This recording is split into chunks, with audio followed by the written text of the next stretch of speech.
మబ్బుల్లో నీళ్లు చూసి ముంతలొలకబోసుకున్న వాళ్ళని ఎప్పుడైనా చూశారా? రండి, వాళ్ళంతా ఈ మధ్య విడిపోయిన మన 2 రాష్ట్రాల్లోనూ తండోపతండాలుగా కనిపిస్తారు.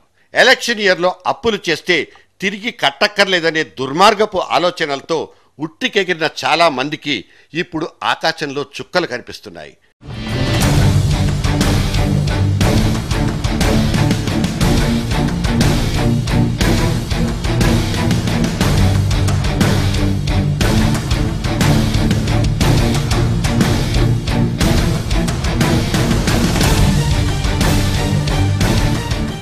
ఖరీఫ్ వచ్చి నెత్తి మీద కూర్చుంది. సాగు చేయాలంటే మళ్ళీ అప్పు కావాలి. అక్కడ బ్యాంకులోళ్ళు కొట్లు కట్టేసి నోళ్లు మూసు కూర్చున్నారు. అప్పు తీరుస్తామన్న అధికార పార్టీ వాళ్ళు మేమున్నామంటూ భరోసా ఇస్తున్నారే తప్ప నికార్సైన ఒక్క మాట చెప్పడం లేదు.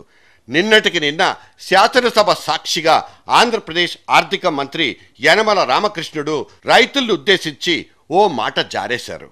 తీసుకున్న అప్పు తిరిగి చెల్లించొద్దు. అసలు ఈ మాట అన్నారా అంటే అన్నారనే సాక్ష్యాలు బలంగానే కనిపిస్తున్నాయి.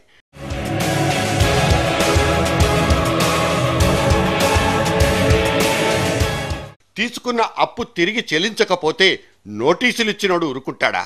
1-2 అక్కడ ఆంధ్రప్రదేశ్లో 80,000 కోట్ల రూపాయలు, ఇక్కడ తెలంగాణలో 40,000 కోట్ల రూపాయలు. అధమ పక్షం ఎంత లేదన్నా ఈ 2 రాష్ట్ర ప్రభుత్వాలు కలిసి రైతుల రుణమాఫీలకు ఇవ్వాల్సిన డబ్బు 50,000 కోట్లకు తక్కువంటే నమ్మనవసరమే లేదు.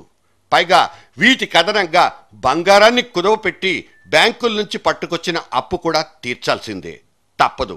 ఈ తలకు మించిన భారాల్ని మోసేస్తామంటూ హామీలు ఇవ్వడం ఒక తప్పైతే అటువంటి హామీల్ని సకాలంలో నిలబెట్టుకోలేకపోవడం కూడా మరో మహాపాతకం.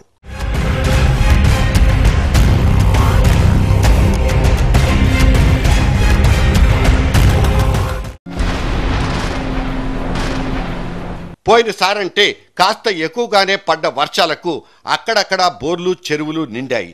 కాబట్టి తెలంగాణ ప్రాంతంలో తూతూ మంత్రంగా సాగిపోయిన 1.5 ఎకరాల్లో నాట్ల వ్యవహారం ఓ మోస్తరు కూడా అనిపించుకోలేదు. కనీసం 10 లక్షల ఎకరాల్లో పడాల్సిన నాట్లు కనీసం సగానికి సగంలో కూడా పడకపోవడం ఒక భయంకరమైన చేదు నిజం. ఇప్పుడు వర్షాల జాడే లేదు. పైగా బోరుబావులు చెరువుల ఆధారంగా సాగు చేయాల్సిన భూములకు కరెంట్ ఎక్కడా? 2 రాష్ట్రాలు కొట్టుకు చస్తున్న కారణంగా ఇప్పట్లో కరెంటు కష్టాల నుంచి గట్టెక్కే మార్గమూ లేదు. మరోవైపు సాగర్ నీళ్లకు గేట్లే ఎత్తేది లేదంటూ తెలంగాణ అధినాయకులు చేసిన ప్రకటనతో ఆ వైపు డెల్టా రైతులకు పంచెలు తడిచిపోతున్నాయి. ఇది క్లుప్తంగా ఉన్న పరిస్థితి.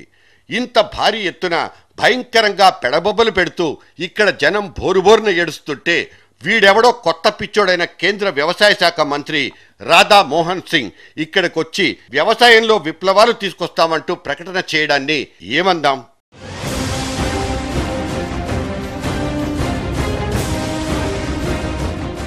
పాల విప్లవాల సంగతేమో గాని చేల చరిత్రలే తిరగబడిపోతుంటే ఈ మతిలేని మంత్రి తన చుట్టూ ఏం జరుగుతుందో కనీసం ఆలోచించకుండా అవాకులు చవాకులు పేలిపోవడంలో ఔచిత్యాలేమిటో మనకర్థం కాదు.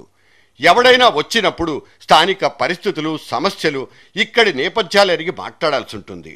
ఇవన్నీ మర్చిపోయి సస్య విప్లవం తీసుకొచ్చేస్తానంటూ అభిభాషణలు చేయడం సదరు మంత్రి గారికే చెల్లిపోయింది.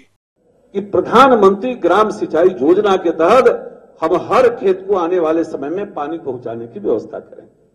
और ऐसे भी आप देखिए, अटल जी जब प्रधानमंत्री बने थे उसके पहले गांवों के अंदर ब्लैक रोड दिखाई नहीं देता था.